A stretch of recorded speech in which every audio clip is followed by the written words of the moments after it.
Good evening. I'm Tiffany Huggins, a licensed clinical mental health counselor based out of South Carolina. I am the owner and operator of Timeless Solutions Counseling Services.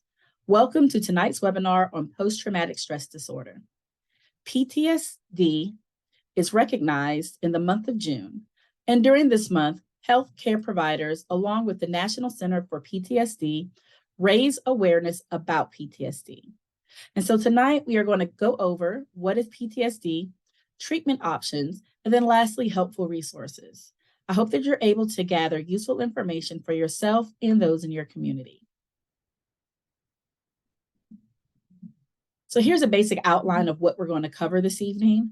We're going to go over what is traumatic stress, how common are trauma and PTSD, the symptoms of PTSD, why do some develop it and others do not, what problems co-occur with the diagnosis, and then also how is it treated.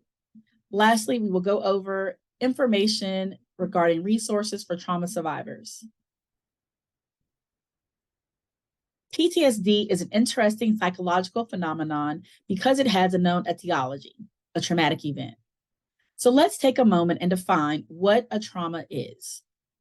We all experience stressors every day. There are daily hassles, things like the car breaking down or having to pay bills. And then there are more larger stressful events like losing a job, getting a divorce, or even good things like buying a home or getting married, which would fall in this category also. Traumatic stressors are different. These are events in which someone feels that their life or the lives of others are being threatened, such as a war zone exposure, physical or sexual assault, serious accidents, child sexual or physical abuse, disasters, and torture. The events I just listed as traumatic can be directly experienced, like being in combat or a hurricane, or they can be learned about, like learning about the violent or unexpected death of a family member or a close friend. A final trauma type is experiencing repeated or extreme exposure to aversive details of traumatic events, such as collecting human remains after combat or a terrorist attack. In this case, the person isn't witnessing the trauma, but they're confronted with its aftermath. More than 60% of men and over half of women experience at least one traumatic event. Many have experienced even more than one. And so this means that most of the people that you encounter on a day-to-day basis have probably experienced a trauma in their lifetime. It's adaptive to have strong reactions to trauma. We want to remember what's dangerous and stay away from it. So for example, thousands of years ago, if you were chased by a saber-toothed tiger, you would want to remember it and then react quickly the next time you saw one. Once the tiger has gone away, or once the threat has been removed, you then would want to have that immediate fear response go away.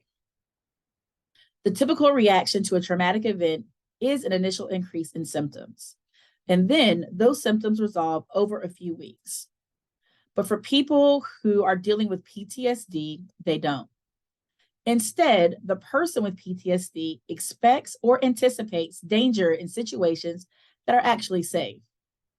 Research tells us that if there is no reduction in symptoms over about a year, then it is extremely unlikely that the symptoms will resolve without treatment. Of those who experience trauma, most do not go on to develop PTSD. Only about 6% of all people develop PTSD in their lifetime.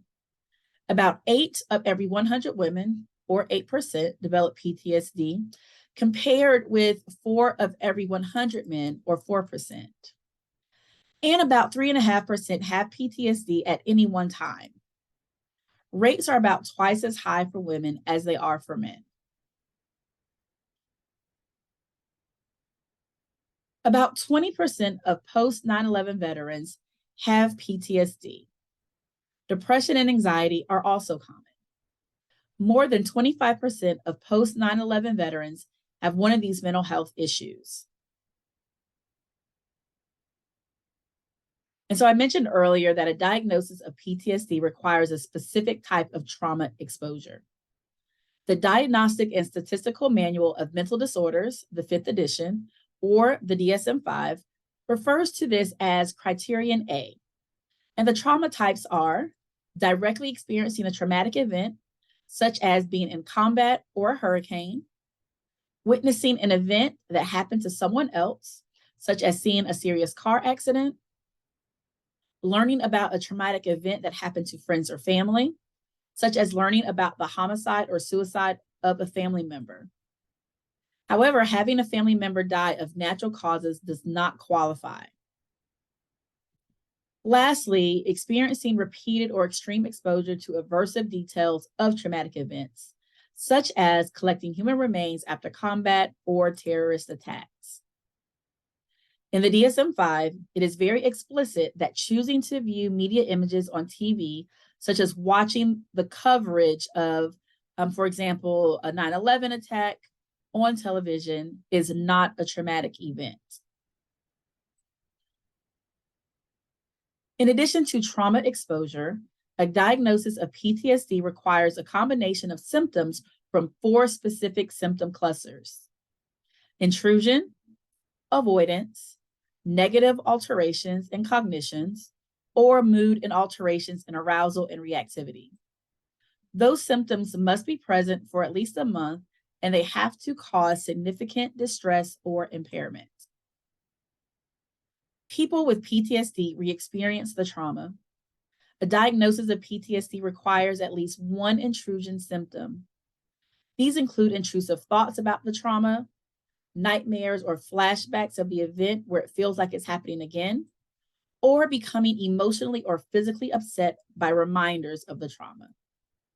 For example, because bridges are dangerous in Iraq, an Iraq veteran might feel nervous and have a racing heart when driving under a bridge. Or someone who was present during a mass shooting might have reminders when in crowds. People with PTSD also need to have at least one avoidance symptom, which can include avoidance of thinking about the trauma or avoiding people, places, or activities that remind them of the trauma. For example, people with PTSD will often avoid crowds because they feel unsafe. Motor vehicle accident survivors might avoid driving, and hurricane survivors might avoid going outside in bad weather. People with PTSD also have negative thoughts and feelings that get worse after the trauma. The diagnosis requires at least 2 symptoms from this cluster. These symptoms include an inability to recall important aspects of the trauma, decreased interest or pleasure in activities, such as not enjoying social events, feeling detached from people, and an inability to feel positive emotions like love or happiness. Additionally, people with PTSD might have persistent negative beliefs about themselves, others, and the world. They may experience guilt or shame, and they may have distorted beliefs about the traumatic event. It makes sense that people with PTSD often feel wound up or in a state of hyperarousal. Even though the trauma is in the past, with PTSD, people feel like they're still in danger, and as a result, it's hard to relax. People with PTSD often have trouble sleeping. They can be irritable and have trouble concentrating. They're on guard and constantly scanning for danger. They may also engage in reckless or risky behavior like driving too fast, and they might startle easily. There needs to be at least 2 arousal and reactivity symptoms for a diagnosis. So why do some people develop PTSD and others do not? There are several factors that have an impact on whether somebody develops PTSD, including risk factors associated with the person, with a traumatic event, and with the recovery environment. Personal factors such as prior trauma exposure and demographic characteristics have some effect on who develops PTSD. Some variables that are consistently found to be related to PTSD include the female gender, some genetic factors, adverse childhood experiences, previous psychiatric problems, lower levels of education, a lower socioeconomic status, and being of a minority race. Characteristics of the trauma exposure show a larger contribution to the development of PTSD than the personal ones. One of the most consistent findings is that the greater the severity of exposure, the greater the likelihood of developing PTSD, Greater perceived life threat feelings of helplessness and unpredictability or controllability of the trauma are also significant risk factors. And some types of trauma events are more likely than others to result in PTSD. In general, interpersonal traumas such as combat, sexual or physical assaults, these are more likely to result in PTSD than events that aren't caused by another human, such as being in an accident, a disaster, or an illness. Finally, whether a person develops PTSD after a trauma also depends on the recovery environment. The recovery environment risk factors are important because they can be changed. Key among these risk factors is social support following the event. For example, children who disclose abuse and are believed are less likely to develop PTSD than those who are not believed. Another factor that's proving important is subsequent life stress. Although these factors about the person, the trauma, and the recovery environment increase risk for developing PTSD, it doesn't mean that any particular person with any combination of these characteristics will definitely develop PTSD after experiencing a trauma.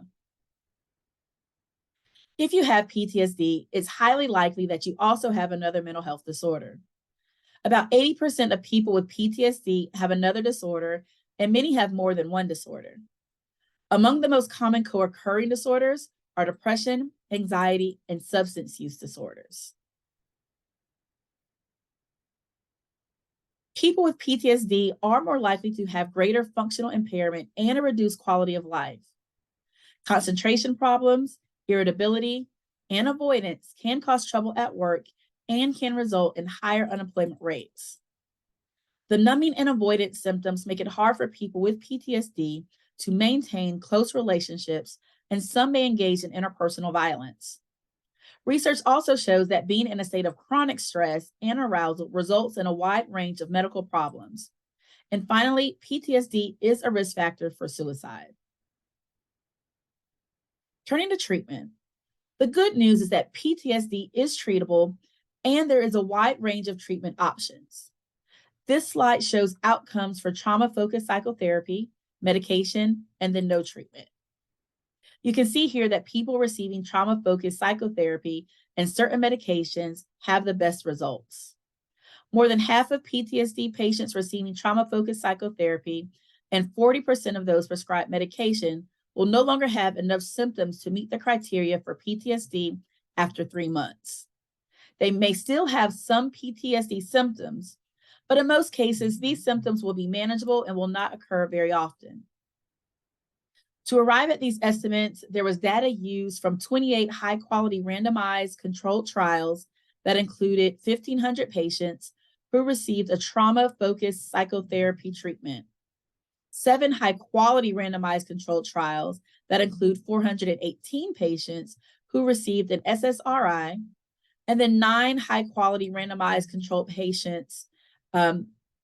trials that included 256 patients who were assigned to a waiting list or minimal attention. On the previous slide, I referred to trauma-focused psychotherapy. It is important to be clear that for a therapy to be considered trauma-focused, attention to the trauma must be the central component of the therapy. That means that not every treatment that includes cognitive therapy, exposure therapy, or behavioral activation is considered a trauma-focused treatment. The trauma must truly be a primary component of the therapy. Prolonged exposure, or PE, involves repeated exposure to thoughts, feelings, and situations that the trauma survivor has been avoiding. Engaging in this exposure helps the person learn that the reminders of the trauma don't have to be avoided. There are 4 main components to PE. It begins with education about the symptoms of PTSD to help clients better understand their symptoms, And then breathing retraining is taught to help clients manage anxiety. Exposure, the key component of PE, comes next. In vivo exposure or live exposure, the client identifies situations that they have been avoiding and repeatedly confronts or goes into those situations until their distress decreases. Then the client begins imaginal exposure to the trauma. They retell the trauma in the present tense with as much detail as possible until they can essentially describe or recall the trauma without becoming distressed. In cognitive processing therapy, the focus is on examining and changing trauma-related thoughts, called stuck points. Stuck points sometimes keep the client from moving on from the trauma. Like PE, it begins with education about the symptoms of PTSD. The second step involves processing the trauma, which can be done with or without a written account of the trauma.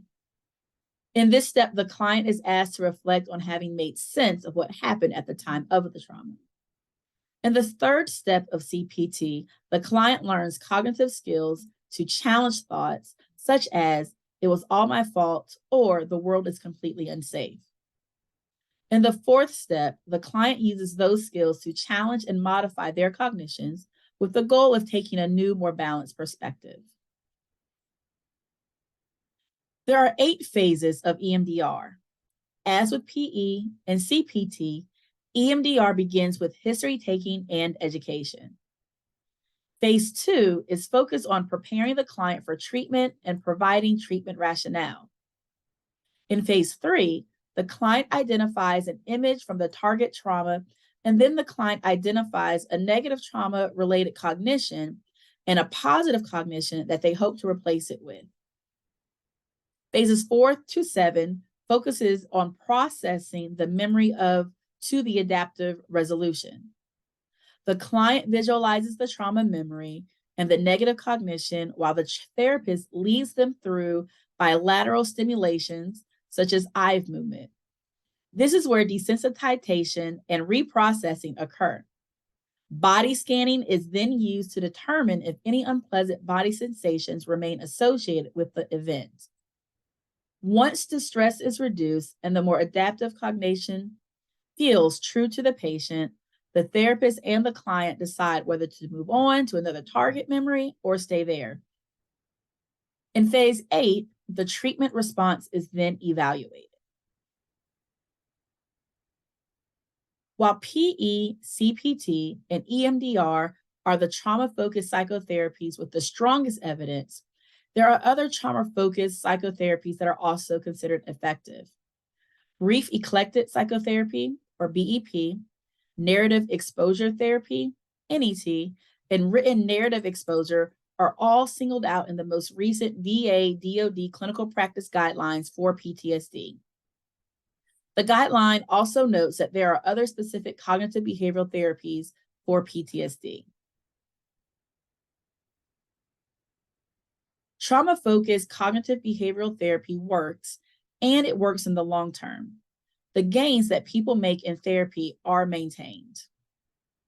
The clinician-administered PTSD scale, or the CAPS, is the gold standard for measuring PTSD.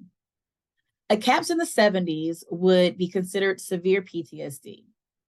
Both prolonged exposure and cognitive processing therapy result in very large changes on the CAPS that are maintained at post-treatment and the 9-month follow-up. But even more exciting is that when the researchers went back 5 to 10 years later to check on these people and a few new people who had enrolled since the study started, the results looked even better. CAP scores continued to drop to about 25, which is in the mild or the subthreshold range. And about 80% of study participants no longer met criteria for PTSD. And so the evidence is absolutely clear that psychotherapy is much more effective at this point in time than medications. But for patients who choose not to engage in or are unable to access trauma-focused psychotherapy, medication is certainly an option. There are 4 medications that are effective: They are all either selective serotonin reuptake inhibitors, SSRIs, or serotonin norepinephrine reuptake inhibitors, SNRIs. The three SSRIs are recommended, and they are Paxil, Zoloft, or Prozac. The one SNRI recommended in the VA DoD clinical practice guideline is Effexor. And for more detailed information, there is information on the ptsd.va.gov website for more information about drugs that are effective for treating PTSD. So there are other medications that are most commonly prescribed to veterans with PTSD. However, they have significant safety concerns, including cognitive effects, risk of falls, and risk of addiction. They are not recommended for PTSD treatment, and that includes Xanax, Valium, or Klonopin. Now let's turn to the wide array of resources developed by the National Center for PTSD. Materials are available for two broad audiences: veterans, trauma survivors, and family members constitute one audience. The other audience is professionals in medical, mental health, and other professions. This section offers an overview of products and tools most useful for those who have PTSD or care for someone who does. They are also intended for general education for all users.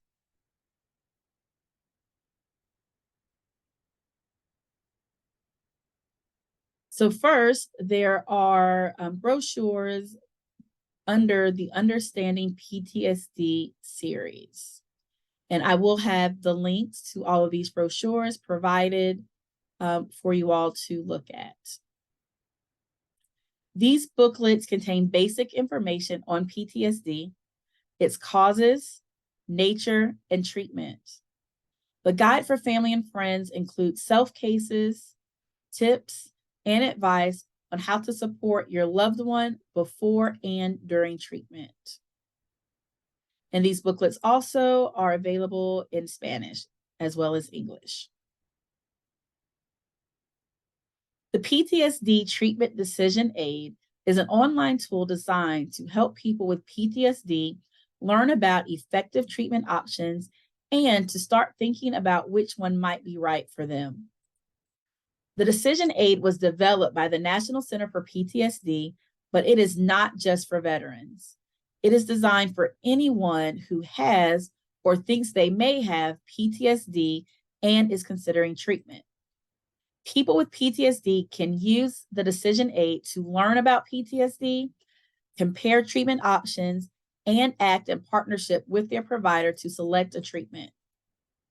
Patients can move through PTSD treatment decision aid step by step or jump to the sections that most interest them. They can read about effective treatments, watch videos explaining how different treatments work, compare features of the treatments they like the best, get answers to common questions about PTSD treatment as well.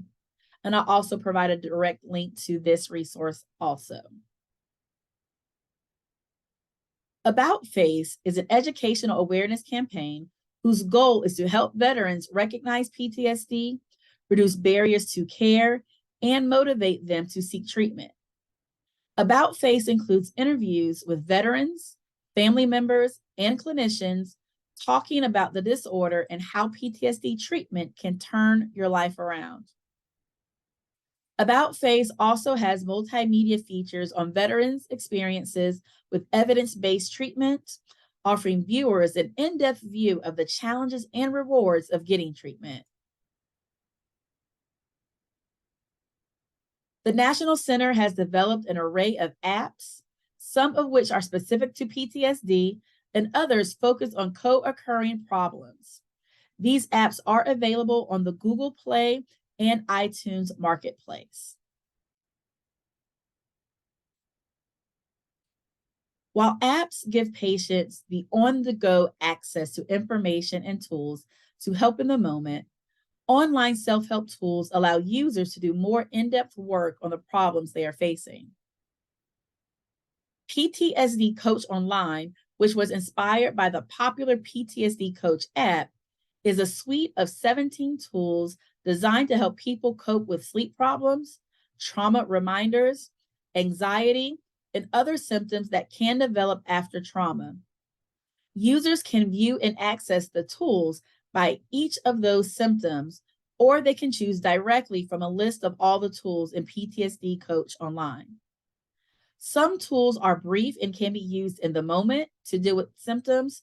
Others are longer and help users build lasting coping skills.